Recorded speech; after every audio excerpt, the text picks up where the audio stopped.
Good morning BEd students. BEd subject teaching of English class में BEd second sem में आज हम study करेंगे theories of language. Student last turn पर मैंने आपको जो है लैंग्वेज का क्लियर कर दिया था टॉपिक, आपको समझ आ गया होगा। आई थिंक ऐसी कोई प्रॉब्लम नहीं होगी आपको जिसमें आपको किसी तरीके की परेशानी हो रही हो सब्जेक्ट में, क्योंकि मैं one by word Hindi English दोनों समझा रहा हूँ आपको, एक एक शब्द की हिंदी भी बता रहा हूँ, बाइलिंगुअल मेथड का यूज़ कर रहा हूँ, तो आपको किसी तरीके की कोई दिक्कत फेस नहीं करनी पड़ेगी, प्रॉब्लम फेस नहीं करनी। चलिए स्टार्ट करते हैं थ्योरीज ऑफ लैंग्वेज। सबसे पहली थ्योरीज लैंग्वेज की क्या है? Divine gift theory. स्टूडेंट ये शॉर्ट थ्योरी भी है, आपको लर्न करने में भी आसानी होगी, और जो है शॉर्ट क्वेश्चन में कई बार ये थ्योरीज पूछ ली जाती है, कोई ना कोई थ्योरी, कई थ्योरी हैं ये students, many theories in your book. तो आपको क्या करना है, इसमें से कुछ थ्योरीज याद करनी है, स्टडी करनी है अच्छे से। तो डिवाइन गिफ्ट थ्योरी देखते हैं, स्टार्ट करते हैं। This theory is based on the Indian philosophy. ये थ्योरी जो है डिवाइन गिफ्ट थ्योरी, ये भारतीय दार्शनिकता पर निर्भर करती है। That language is the divine gift of God. ऐसा माना जाता है कि जो भाषा है वो भगवान का दिया हुआ उपहार है। The first sound which originated in this ब्रह्मांड, और ओरिजिनेटेड मतलब क्या होता है स्टूडेंट? मीनिंग उत्पन्न होना, विकसित होना। तो ऐसा माना जाता है पहला जो साउंड था वो उत्पन्न हुआ था ब्रह्मांड में, Om, which is combination of the word. और ऐसा माना जाता है कि जो कि कॉम्बिनेशन है A plus U plus M का, ओम का। This word is the root of all the sound. सभी जितने भी साउंड है उनका ये बेस है। And it represent the union of three gods, Brahma Vishnu Mahesh. और ऐसा माना जाता है कि ये जो वर्ड है ओम, ये थ्री गॉड को भी प्रेजेंट करता है, रिप्रेजेंट्स करता है, Brahma Vishnu Mahesh.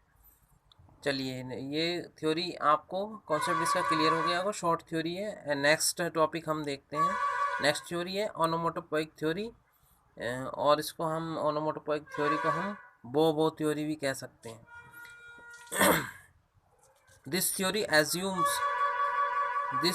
assumes that speech originated from onomatopoeia।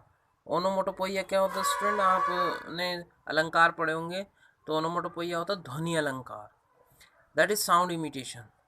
This theory believes that the primitive man किसको कहते हैं स्टूडेंट?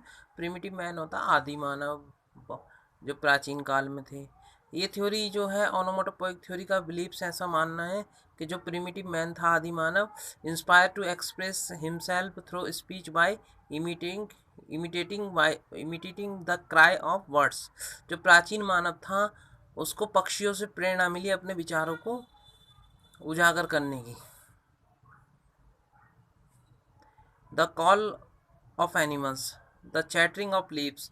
जैसे कि आपने देखा होगा चैटरिंग क्या होता है? आवाज़ होती है पत्तियों की, लीव्स की एंड ब्रांचेस की, ठीक है। Hence it is called the imitation theory. इसीलिए जब इसको इमिटेट क्या होता है स्टूडेंट? इमिटेट ये इसका मतलब होता है किसी की नकल करना। तो इसको इमिटेशन थ्योरी क्यों बोलते हैं? क्योंकि ऐसा माना जाता है कि प्राचीन मानव ने किसी सीखा पक्षियों से, जानवरों से। जो है पक्षी क्राई करते थे, चिल्लाते थे अपनी, जो आपने देखा होगा चींची की आवाज़, चैटरिंग की आवाज़ पत्तियों में होती है, ठीक है।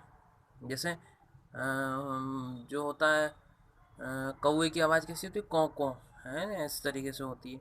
चलिए आगे देखते हैं। This theory also referred as bow theory. और इस थ्योरी को क्या कहा जाता है? ये बो थ्योरी भी मानी जाती है। Assumes that animals and words were named from sound they produce. और ऐसा माना जाता है कि एनिमल्स और जो वर्ड्स हैं, पक्षी और जानवर, were name from sound they produce. और जो जैसा वो साउंड प्रोड्यूस करते हैं, आप भी स्टूडेंट किसी को भी पहचान सकते हैं केवल उस जानवर के या फिर पक्षी के साउंड से भी उसको पहचान सकते हैं। जैसे कि एग्जाम्पल ले लीजिए, बो साउंड का मतलब क्या होता है स्टूडेंट? आप खुद ही समझ जाएंगे इसको। जैसे कहीं पे भों होता है तो भों का मतलब डॉग को इंडिकेट करता है, और काँव काँव का मतलब क्या है स्टूडेंट? आप खुद ही समझे, क्रॉ को इंडिकेट करता है। This theory was the criticised by Renan. और लेकिन इस थ्योरी को क्रिटिसाइज आलोचक थे रेनन ने इस थ्योरी का आलोचना किया कि ये ऐसा नहीं माना जाता। He said that man is different, उन्होंने क्या कहा, उनके अपने विचार थे। ही सेड, उन्होंने कहा that man is different from animals, कि जो इंसान होता है, मानव होता है, डिफरेंट फ्रॉम एनिमल्स, एनिमल्स से क्या होता है, भिन्न होता है। एज, जैसे कि ही कैन थिंक, वह सोच सकता है, और रीजन, तर्क भी कर सकता है। How ever it can be denied, इस चीज़ को अनदेखा नहीं किया जा सकता।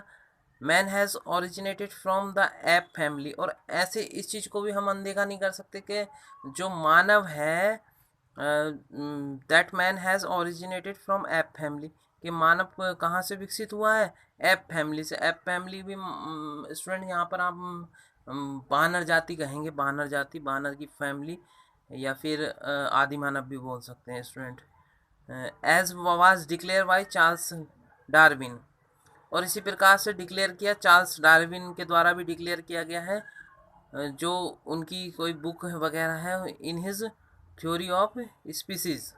उन्होंने जो थ्योरी दी थी स्पीसीज की, स्पीसीज मतलब होता है स्टूडेंट प्रजाति किसी चीज़ की, तो उन्होंने जो भी प्रजाति के बारे में जो भी लिखा चार्ल्स डार्विन ने, उन्होंने भी इसके विषय में बताया।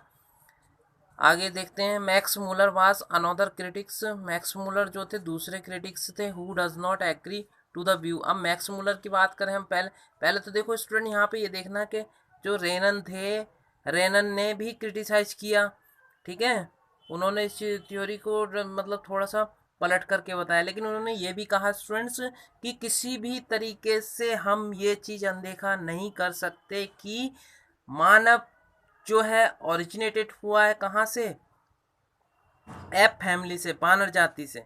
अब फिर आगे चल करके जो है चार्ल्स डार्विन ने अपनी परिभाषा दी उसके बारे में, थ्योरीज ऑफ स्पीसीज। लेकिन फिर तीसरा कौन आ गया स्टूडेंट, तीसरा आ गया मैक्स मूलर। मैक्स मूलर ने अपनी बात को रखा। Max Muller was another critic, दूसरा क्रिटिक्स था, वो आलोचक था, who does not agree to the view, वो इनके दृष्टिकोण से जो है सहमत नहीं था, view of theories. According to him, the onomatopoeic theory goes very smoothly as long as it deals with the crackling hens। उसने जो है इस विषय में बात की कि क्रैकलिंग हैंस, मुर्गियों की जो है आवाज़, और क्वैकलिंग डक्स, किसकी आवाज़, डक्स की। बट अराउंड दैट पोल्ट्री, जो किंतु जो अराउंड होता माने होता चारों ओर, स्टूडेंट्स आपको पता ही इतना तो आप जानते हैं, BEd student, that poultry, poultry yards क्या होता है, पोल्ट्री जहाँ पे मुर्गी पालन होता है, इस तरीके से। यार्ड माने आंगन होता है, बड़ा सा मैदान, बाड़ा बोल सकते हैं आप स्टूडेंट।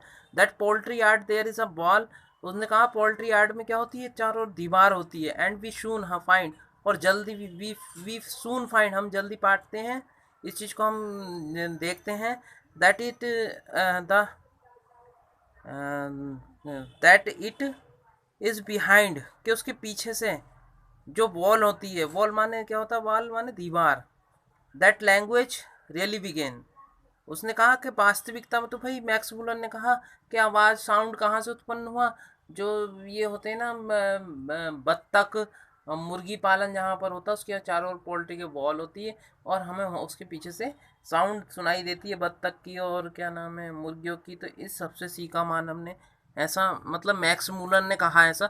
अलग अलग आलोचक स्टूडेंट कहते हैं अपने अपनी बात को, कोई कैसे तर्क होता है, जैसे समाज में होते हैं स्टूडेंट, कई लोग होते हैं, हो सकता है आप मेरी बात से सहमत ना हो, मैं आपकी बात से सहमत ना हूँ, तो ये सब चीज़ें क्या होती हैं, कभी भी दो व्यक्तियों के विचार आपस में बिल्कुल सेम नहीं हो सकते। कहीं रेयर केस ही होगा स्टूडेंट जहाँ पर सेम क्रिटिक्स एक जैसी बात बोल दें, वैसा ऐसा देख कम ही मिलता है। 95% ऐसा होता है कि विपरीत विचार ही पाए जाते हैं।